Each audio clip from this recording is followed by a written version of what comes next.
Hey, thanks for checking out part two of the EG hatch build. If you haven't seen part one, please be sure to check that out. Here I am taking the empty block to the machine shop, and I actually went with a K20A2 crank that I found on Facebook Marketplace. Drops right into the K20A3 block, and it lets me use the much sturdier K20A2 rods for anything we might do down the line. So here it is loaded up in the back of the Tahoe after getting it from the machine shop. He charged me $30 per cylinder to bore it 30 over. He charged me 200 bucks to rebuild the head with me supplying the BC springs and SuperTech seals. And then he charged me 50 bucks to assemble the head to the block. And obviously I supplied the Cometic head gasket and the ARP head studs for that. So I went with the ACL rod and main bearings, and then we went with the Nippon Racing pistons that are actually going to bump the compression to 11.3 to 1. Here, the cams are installed, the rockers are installed, the cams are locked in place and ready to do timing. But obviously, there's 100 videos on YouTube showing how to do timing on a K series, so I did not film that. And got the timing cover cleaned up pretty well. There was a ton of bad cast marks in that thing that I filed down to smooth it out. And then for the valve cover, I probably would have just used it silver like it is, but it was quite pitted up and scratched up. So we sanded it down smooth and hit it with some VHT wrinkle red.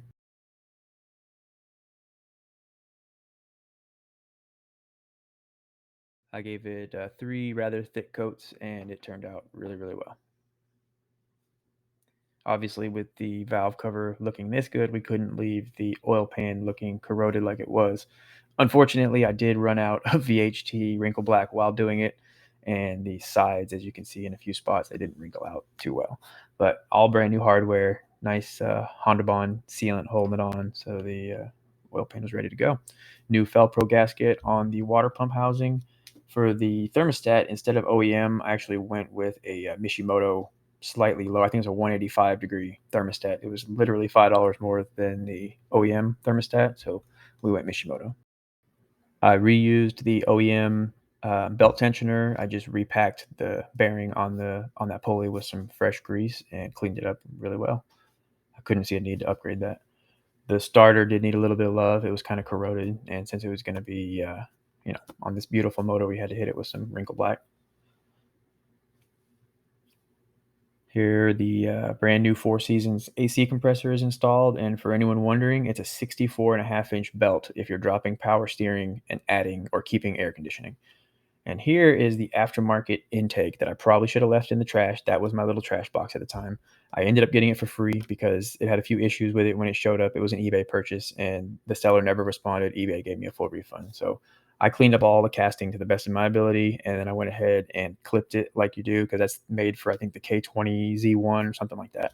And in order to use it with the K20A3 water neck or the K20A2, either way, you have to clip that side of it, and then I smoothed it out and hit it with some VHT wrinkle black.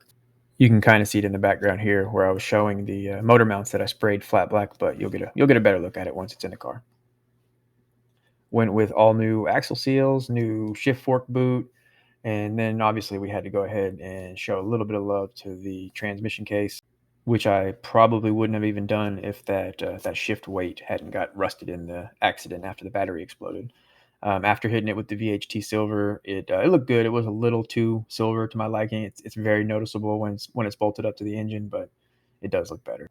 Any of the little brackets that were originally zinc coated, I just sprayed those black. There's the new throwout bearing installed. And I did want to point out that it let me shift through the gears fine, so I did not open up this transmission. So I just got my fingers crossed that when the car's running, it drives good down the road. I went with a lightweight flywheel that came with the XTD Stage 4 eBay clutch. I think it was like 135 bucks for the complete kit with the flywheel, which in hindsight I probably should have spent a little bit more, but it's a low horsepower build, so I wasn't too worried about it. There you can see the contrast in the two silvers, which makes me wish I would have sprayed that block when I got it home from the machine shop. For injectors, I went with some used RDX injectors that I then had flow tested and cleaned at a local place here in Houston, and they gave me an awesome deal on that. It was actually a miscommunication. They only charged me for one when they were supposed to charge me $18 times four for the flow test and clean. So that worked out to my advantage, obviously. And then there was just a test fit of the 1320 header. For the wiring harness, all I did was clean it up. I took off all of the old crusty, greasy loom and degreased the whole thing. Repaired a couple of little tiny spots where, like you'll see right here, there was a tiny little nick in a couple of wires. Nothing had, come in contact with each other. I just cleaned it up just to be safe, and then wrapped it with electrical tape, and then reloomed it. Here's Mr. Rhodey inspecting the progress of the D15 removal.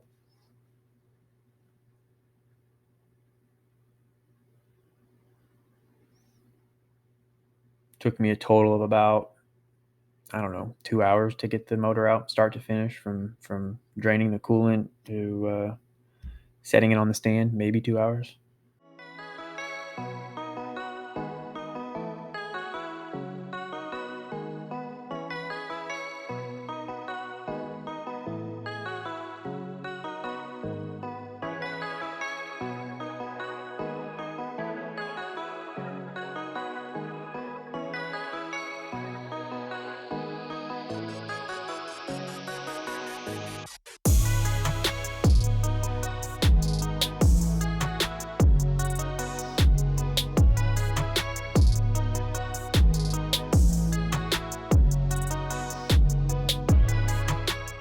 Right there is the moment I realized it was my house and not. I thought it was like a pebble or something that was stopping me from being able to roll it. But as you can see, I had gotten beyond the garage door, and then the maroon part of the house stopped me.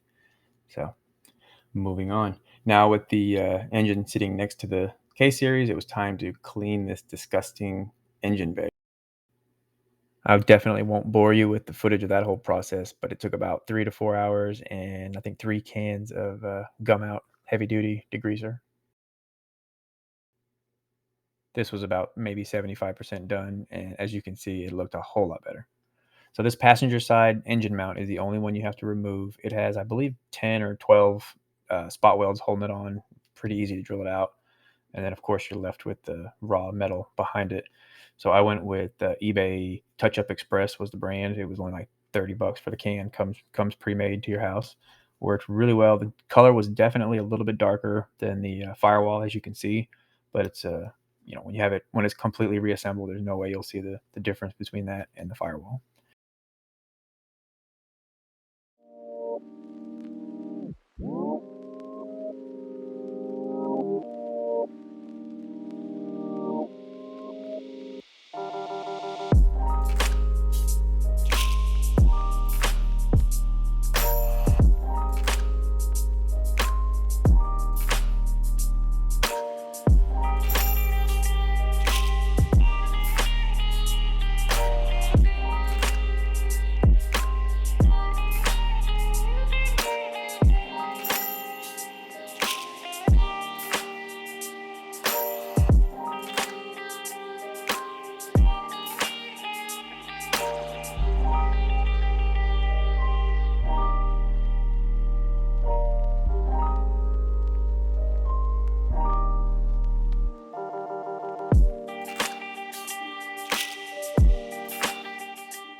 So unfortunately, I did miss that last probably foot and a half of lowering the motor. I had a couple of friends come over that same night because I was scared I was going to tear up the engine bay, and just a few extra hands to help guide it in. And I totally forgot to turn the camera on, even though they were both totally fine with me filming.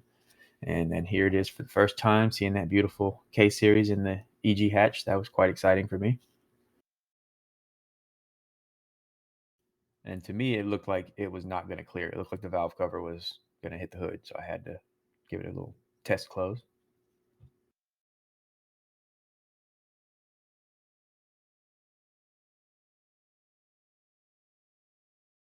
And it had about a half inch of clearance, no problem. So here are the remaining parts still needed to install. We got the Mishimoto radiator, the K-tuned radiator relocation kit to move it to the driver's side along with the hoses, and then the Spall fan for the radiator. We got the K-tuned heater hoses. We got the hybrid racing cold air intake. We got the hybrid racing AC kit.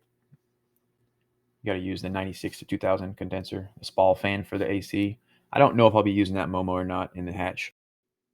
This 3-inch Skunk 2 exhaust is regularly around $600. I got it for 440. It's a scratch and dent model. There's like a weird square box scratched all the way around on the muffler, and then on the resonator there was actually a tiny little dent on it, so I was okay with that.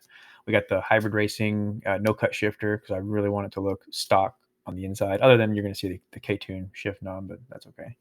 The hybrid racing conversion harness and the hybrid racing ground wires, and then that's the whole fuel system. 280 for those, for everything minus the intake there. That's including the 1000 cc injectors I got that I'm not going to be using. So when you're installing, or if you're installing the a 4-into-1 style header like this, that's a two-piece header. If you can jack the car up high enough, I highly recommend that you assemble the header first and then put it on the car, because I got the header on and then assembled the bottom collector, the 4-to-1 collector piece to the header, and then it's got the two springs that hold that on. But that was quite a fun task doing it under the car versus in my living room, because I had actually assembled the header, but then I took it apart because I couldn't get the car high enough up in the air to get the header installed going from underneath. Also, if you don't already own one, you should spend $5 or so and invest in one of these handy little spring removal tools, or spring, installation slash removal tools. Makes the job so much easier.